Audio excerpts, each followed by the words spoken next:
నమస్కారం అండి. హాయ్. ఈ ఉచిత బస్సు మీద వైసీపీ వాళ్ళు కూడా కామెంట్ చేస్తున్నారు. ఇది ఏ విధంగా చూడొచ్చండి? వైసీపీ వాళ్ళు కామెంట్ చేయడానికి ఏముంటది మహేష్. ప్రతి దాంట్లో వాళ్ళు ఏదో ఒకటి తప్పులు వెతికి ఇచ్చేస్తారు. మొన్నటి వరకు ఏమన్నారు, అమరావతికి అంటే ఉచిత బస్సులు మీరు వేయలేదు, ఎప్పుడు ఉచిత బస్సు ఎప్పటి నుంచి అన్నారు.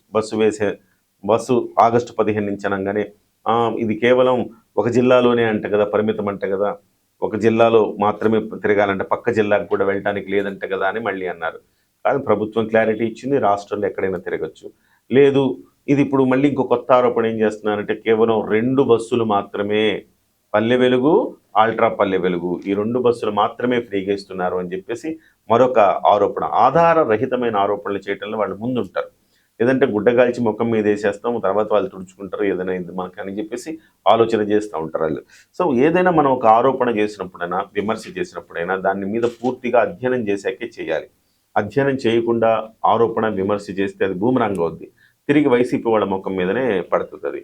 అది వైసీపీ వాళ్ళు గుర్తుంచుకోవాలి. కానీ ఎంత వేగంగా విమర్శ చేసేద్దామా అన్నట్టుంటారు. ప్రతిదాన్ని మనం విమర్శనాత్మక కోణంలో చూద్దాము. సో పాజిటివ్స్ ఏమి 99 పాజిటివ్స్ అంటే కనపడ వాళ్ళకి, ఒక్క నెగిటివ్ ఉందనుకోండి, ఆ నెగిటివ్ను ఫోకస్ చేసి 99 పాజిటివ్స్ని కూడా వాళ్ళు జనం మధ్యలో లేకుండా చేయాలని ప్రయత్నం చేస్తుంటారు. అలాగే ఇవాళ వాళ్ళు చెప్పింది ఏంటంటే పల్లె వెలుగు, అలాగే ఆల్ట్రా పల్లె వెలుగు, ఈ 2 బస్సులకు మాత్రమే ఇచ్చారు, పెద్ద ఉపయోగం ఏంటి అన్నారు. సో ప్రభుత్వం చాలా దానికి స్పష్టంగా లిస్ట్ ఇచ్చింది. Palle Velugu, ultra Palle Velugu, city ordinary, city express, metro express, ఇంతకంటే ఏం కావాలండి?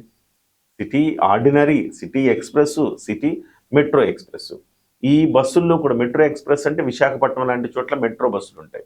ఆ మెట్రో బస్సుల్లో కూడా ఉచితమే కదా, ఒక ప్రాంతం నుంచి ఇంకో ప్రాంతానికి వెళ్ళాలంటే ఉచితమే.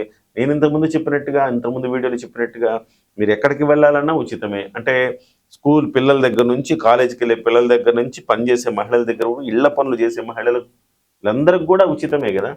సో అటువంటిప్పుడు ఇంతకు మించి ఏం తిరుగుతారు చెప్పండి? ఎవరి కోసం ఉచితాలు? ఎవరి కోసం అండి? బాగా డబ్బులుండి వాళ్ళు కార్లలో తిరిగే వాళ్ళ కోసం కాదు కదా, ఏసీ బస్సుల్లో వెళ్ళే వాళ్ళ కోసం కాదు కదా ఉచిత బస్సు. ఉచితం అంటే ఏంటి? సో పేదల కోసం ఉచితంగా పెట్టడం, అదే కదా.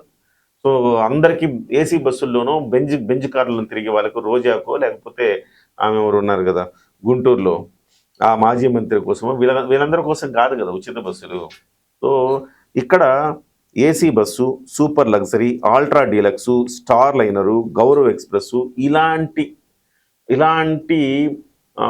ఏమంటారు హై లెవెల్ బస్సులకు మాత్రమే అప్లికబుల్ కాదు. మిగతా ఏదైనా మీకు సహజంగా ఒక పేదలు, మధ్యతరగతి వాళ్ళు బస్సుని ఫ్రీక్వెంట్గా యూజ్ చేసేవాళ్ళు, గుర్తుపెట్టుకోండి. బస్సుని ఫ్రీక్వెంట్గా యూజ్ చేసే వాళ్ళందరికీ కూడా ఉంది. రాష్ట్రాల్లో అంతర్రాష్ట్ర రవాణాకు మాత్రమే ఉంది. సో మీరు హైదరాబాద్, నెల్లూరు నుంచో లేకపోతే విజయవాడ నుంచి మీరు హైదరాబాద్ రావాలనుకోండి, అది అప్లికబుల్ కాదు. ఎందుకంటే ఆంధ్రప్రదేశ్ పథకం ఆంధ్రప్రదేశ్లో మాత్రమే అప్లికబుల్ అవుద్ది. మీరు విశాఖపట్నం నుంచి విజయవాడ వెళ్ళినా, శ్రీకాకుళం వెళ్ళినా, శ్రీకాళహస్తి వెళ్ళినా ఇది అప్లికబుల్ అవుతుంది. మీరు ఆ చివరి నుంచి ఈ చివరి దాకా తిరగండి, మీకు అప్లికబుల్ అవుతుంది. అంతే తప్ప మీరు పక్కనే ఉండి జగ్గయ్యపేటలో ఉన్నారు, జగ్గయ్యపేట నుంచి కోదాడకు వస్తారంటే అవ్వదు. ఎందుకంటే జగ్గయ్యపేట ఆంధ్రప్రదేశ్, కోదాడ ఏంటి తెలంగాణ, మొత్తం కలిపి 30 కిలోమీటర్లు ఉంటుంది. 30-40 కిలోమీటర్లు. 30-40 కిలోమీటర్లే కదండి. మీరు విశాఖపట్నం నుంచి మీరు ఇక్కడ శ్రీకాళహస్తి దాకా బస్సు నడిపారు, 30 కిలోమీటర్లు అంటే కుదరదు. ఇది తెలంగాణ, అది ఆంధ్రప్రదేశ్. ఆంధ్రలో మాత్రమే వర్కౌట్ అవుతుంది ఇది. సో అది జెన్యునే కదా, తల్లి బిడ్డ న్యాయమే కదా, అది అందులో ఏం తప్పేముంది. కాబట్టి ఇప్పుడు 5 రకాల బస్సులు. మెట్రో అంటే విశాఖపట్నం లాంటి చోట్ల పిల్లలందరూ కూడా స్కూళ్లకు, కాలేజీలకు, పనులకు వెళ్ళే వాళ్ళందరూ కూడా దాంట్లో ప్రయాణం చేయొచ్చు, బ్రహ్మాండం. మీరు అవి లేకపోతే అడగాల. పల్లె వెలుగు, ఆల్ట్రా పల్లె వెలుగు అనేది ప్రతి పల్లె నుంచి కనెక్టివిటీ ఉంటుంది. సో కాబట్టి ఇలాంటి ఆధారరహితమైన ఆరోపణలు చేసి ప్రజల్ని అనవసరంగా తప్పుదోవ పట్టించద్దు. సో మీరు స్టడీ చేయండి, దాంట్లో ఫ్లాస్ ఉంటే ఖచ్చితంగా మీరు మాట్లాడండి. ఇది ఈ ఫ్లా ఉందండి, ఈ తప్పిదం ఉందండి, ఈ అమల్లో ఇలాంటి నష్టం ఉందండి అని చెప్పండి. ఖచ్చితంగా ప్రభుత్వం సరిదిద్దుకుంటుంది.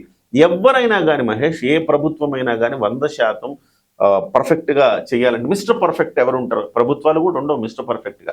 తప్పులు చేస్తాయి. మీరెందుకు? మీ పాత్ర ఏంటి? మీ ప్రతిపక్ష పాత్ర. నిర్మాణాత్మకమైన విమర్శలు చేయండి, అంతే తప్ప బురద జల్లడం కోసం మీరు విమర్శలు చేయొద్దు. మీరు ఏదైనా నిర్మాణాత్మక విమర్శలు చేస్తే కనీసం మీ విమర్శకు విలువ ఉంటుంది. నాన్న పులి కథ చదివారు ఎప్పుడైనా మీరు? నాన్న పులి కథలో నాన్న పులి వచ్చింది అంటాడు. సో అక్కడ పులి ఉండదు, వాళ్ళ నాన్న హడావిడికి పని మానేసుకొని వచ్చి చూస్తే పులేం లేదు కదరా అంటాడు. నేను సరదాగా చెప్పాను అన్న అంటాడు. మళ్ళీ నాన్న పులి వచ్చిందంటే మళ్ళీ వస్తాడు. అట్లా 3-4 సార్లు వచ్చిన తర్వాత 5వ సారి నిజంగానే పులి వస్తుంది. ఆ పిల్లాడు అంటాడు కానీ వాళ్ళ నాన్న వీడేదో సరదాగా అంటున్నాడులే, నన్ను ఆట పట్టించడానికైనా వాళ్ళ నాన్న రాడు, నిజంగానే పులి వస్తుంది. సో అట్లా మీరు విమర్శలు చేసేవాళ్ళు సరైన విమర్శలు చేయాలి. మీరు ఇట్లా చౌకబారు విమర్శలు చేస్తే ఏమవుద్దంటే రేపొద్దున నిజంగానే అది మంచి విమర్శ అయినా కానీ ప్రజలు పట్టించుకోరు మిమ్మల్ని. వైసీపీ ఇట్లేమో వాగుతూ ఉంటుందిలే అనుకుంటారు. కాబట్టి ఏం చెప్పినా దాన్ని తూకమేసి దాని బరువెంతో తూచి దాని లోతు ఏంటి, దాని ఎత్తు ఏంటి, దాని చుట్టుకొలత ఏంటి అన్నీ చూసుకున్న తర్వాతనే ఆ విమర్శ చేయాలి. ప్రజల్లో వైసీపీ ఒక విమర్శ చేసిందంటే దాని వ్యాలిడ్ అని అనిపించాలి. దాని మీద ప్రభుత్వం కూడా స్పందించాలి. సో అలా లేకుండా చౌకబారు విమర్శలు చేస్తే వైసీపీ చౌకబారు పార్టీ అయింది. Thank you.